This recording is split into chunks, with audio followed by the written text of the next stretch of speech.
Good afternoon and welcome to week 3 of classroom management in the mainstream setting. We are going to embark on our study of Tier 2 behavior management practices. And I believe that Marzano provides you a solid foundation in chapters 3, 4, and 5 to start managing our students in Tier 2.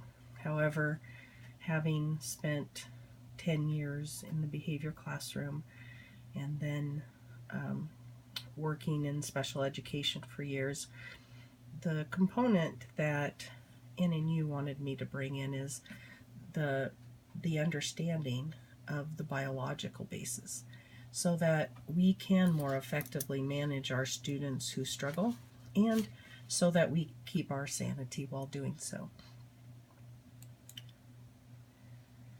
The biological basis of behavior involves a number of systems in the body. Challenging school behaviors with a biological basis are predominantly due to the nervous system and the endocrine systems within our bodies. The endocrine system is composed of a group of ducts, and if I have biology teachers in there, this will be ringing a bell, and maybe for other of you that have taken either organic chemistry or biology, this will start sounding familiar, but our endocrine system is composed of ductless glands. So what that means is that these glands secrete hormones into our bloodstream directly, and those have to travel throughout the body to reach the targeted organs upon which they act. If you go to the doctor and get a blood panel workup, they're going to give you a wide range of what's typical, and it's because these glands secrete chemicals in differing amounts. Our bloodstream absorbs some of these chemicals along the way, so the amount that reaches the glands and impacts the glands varies from person to person. These glands secrete more than 20 major hormones, and these chemicals are used to communicate throughout the body. They're also used to regulate responses such as stress, our sexual development, insulin production, and our metabolic rate.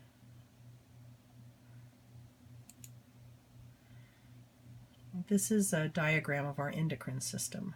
From the pineal gland, hypothalamus, we have our parathyroid glands.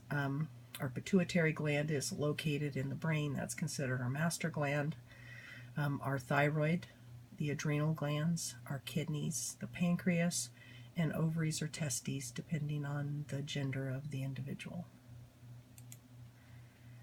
In the adrenal system, the adrenal gland is acted upon by the medulla, which secretes two hormones, epinephrine and norepinephrine. We hear this a lot when you hear about chemicals that are being advertised, or pharmaceuticals that are being advertised to work on mood. These chemicals are also neurotransmitters in the nervous system, and they're important for the arousal and that fight or flight response. And of course, now we know there's another one, which is some people become withdrawn, paralyzed, frozen with stress. The imbalance in adrenal glands can cause excessive fatigue and exhaustion. We see this in the classroom. You see the kid who's falling asleep on their tabletop, and of course that's a whole other discussion about their sleeping, etc. Feeling overwhelmed or unable to cope with stressors. Students that feel run down or overwhelmed. Sleep disturbances. Low stamina. These are the kids who just don't have the stamina to do hard work. PMS-like symptoms for women, often aggression in men, but you can get aggression in women as well. Irritability, anxiety.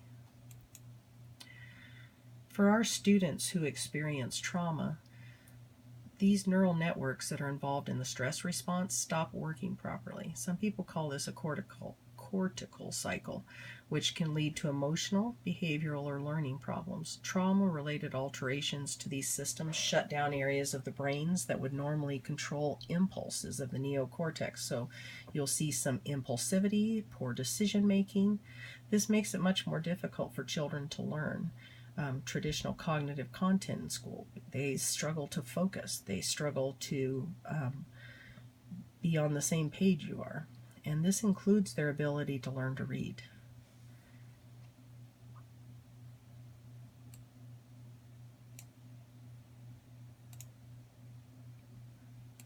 Our children who have experienced trauma are persistent in this state of alertness. They're in a persistent state of alarm. They're less capable of concentrating when they enter school.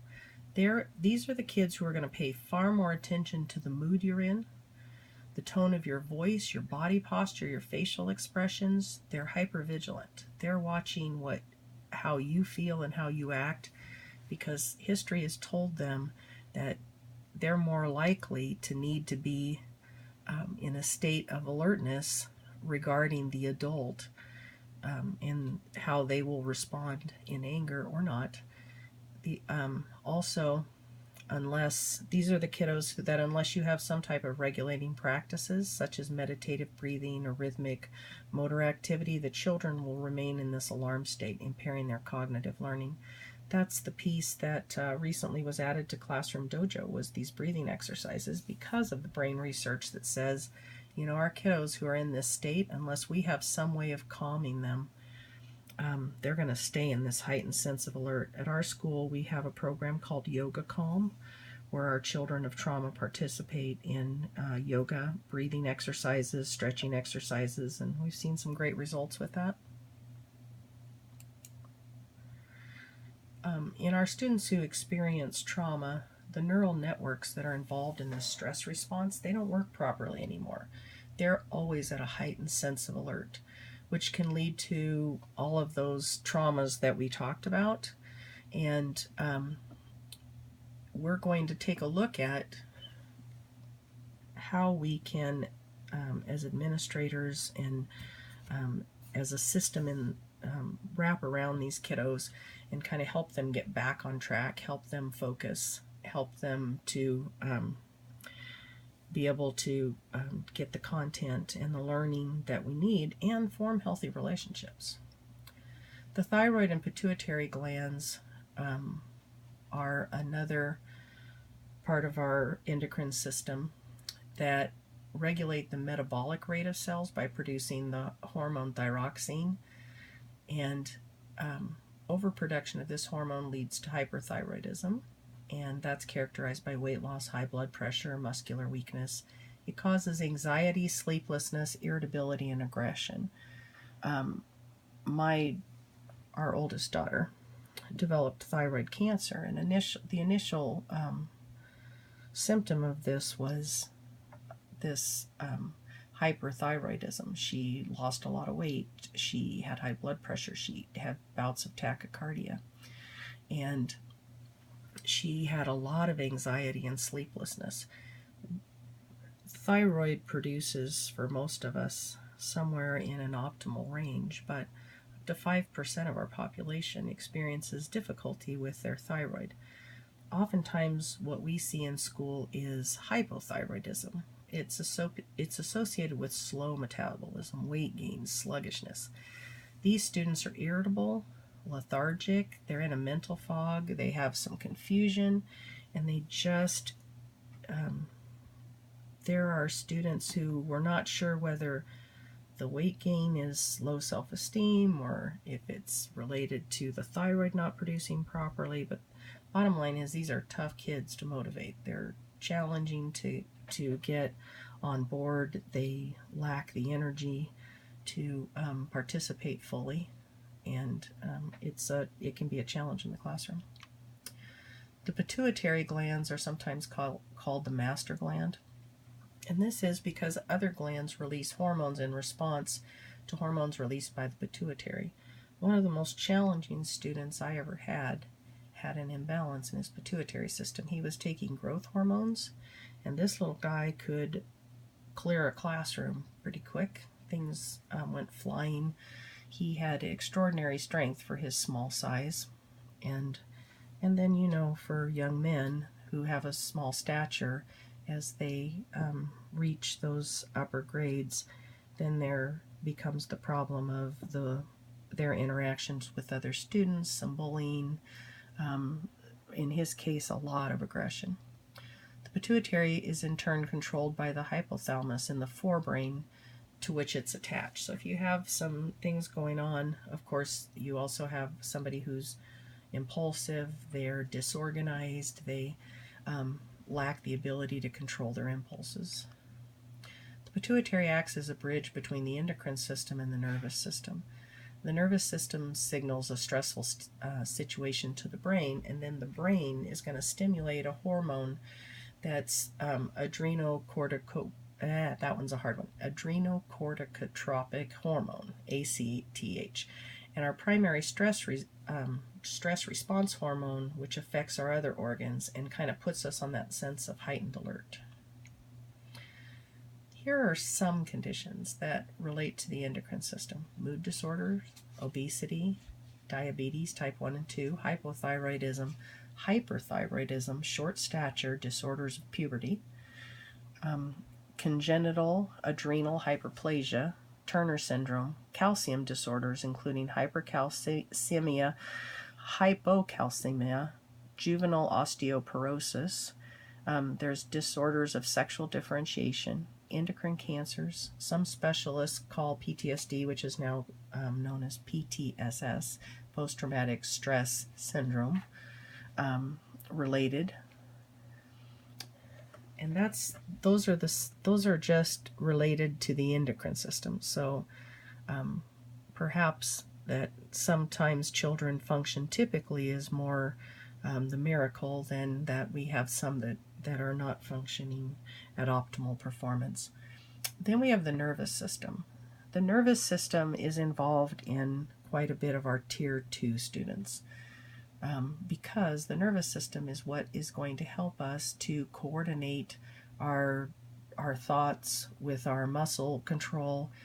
It's what's going to help us to have organized thinking, to be organized in our movements, in those executive functions. It's our nervous system is going to help us with impulse control. It's going to help us to focus on instruction, and it's going to help the kids to stay in their chair and not blurt out.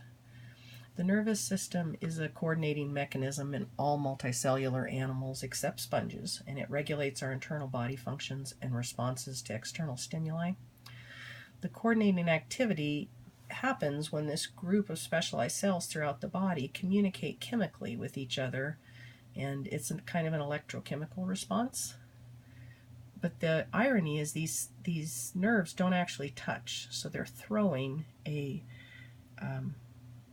electrical charge to the next cell that has to be caught. Both the nervous and endocrine system each communicate chemically, but the nervous system communicates locally, and the endocrine system is creating over long distance. So the nervous system is a set or series of short connections.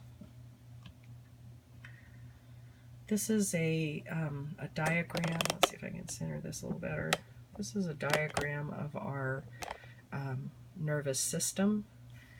The central nervous system originates in our brain functions, and you've heard of the corpus callosum in the brain. We talk about when that malfunctions, some children will become epileptic, having seizures, but the pieces that go together to regulate our nervous system really originate here in the brain stem, and then we have fibers that run throughout our brains that kind of control local centers of neurological activity. The peripheral nervous system comes from our brain down our cranial nerves to our spinal cord. It's going to control that all that lumbar system down in through the sciatica to about mid-knee. You get some sympathetic nerves that run parallel to that, but this is the peripheral nervous system. Then we have all these neural networks that help our eyes to function. And as you work with students with disabilities, eye functioning becomes